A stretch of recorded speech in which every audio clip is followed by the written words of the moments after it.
హోదా ఎజెండాతోనే 2019 ఎన్నికలు జరుగుతాయి అంటున్నారు ఏపీ ప్రతిపక్ష నేత జగన్. హోదా ఇస్తామన్న వారికి మద్దతునివ్వాలని యువతకు సూచించారు. హోదా అంశాన్ని రెఫరెండంగా మార్చాలన్నారు. సీఎం చంద్రబాబులా తనకు డబ్బుపై ఆలోచనలు లేవని వ్యాఖ్యానించారు జగన్. ప్రతి ఒక్కరికి అండగా నిలబడటమే తన ధ్యేయమన్నారు ఆయన. గుంటూరు నల్లపాడు రోడ్లో జరిగిన యువభేరి సభలో మాట్లాడారు జగన్. ప్రత్యేక హోదా అనేది సాధించాలి అని అంటే అందరం కలిసికట్టుగా ఒక్కటైతేనే సాధించగలం.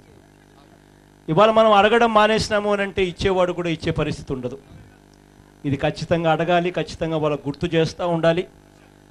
ఏ లెవెల్లోకి తీసుకొని పోవాలి అని అంటే 2019లో ఎన్నికలు జరిగితే ఏ కేంద్ర ప్రభుత్వంలో ఉన్న పార్టీ అయినా కూడా, ఏ కేంద్ర పార్టీ అయినా కూడా ఆంధ్ర రాష్ట్రంలో మైకు పట్టుకొని మాట్లాడాల్సి వస్తే ప్రత్యేక హోదా ఖచ్చితంగా ఇస్తాము అన్న హామీ ఇస్తే తప్ప మైకులు పట్టుకొని మీటింగులు పెట్టే పరిస్థితి కూడా లేని పరిస్థితిలోకి తీసుకొని పోవాలి.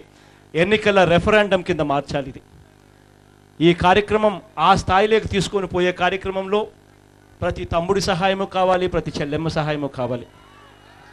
ఇవాళ మనం పోరాడుతూ ఉన్నది మన హక్కు, వాళ్లకు గుర్తు చేస్తూ ఉన్నది వాళ్ళ బాధ్యత.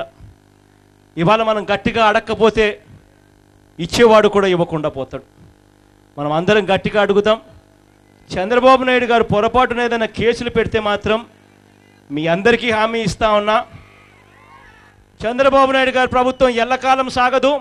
ఇంకొక సంవత్సరం పోతే ఎలక్షన్ ఇయర్, ఆ తర్వాత వచ్చేది మన ప్రభుత్వం మాత్రం గట్టిగా చెప్తా ఉన్నా మీ అందరికీ కూడా.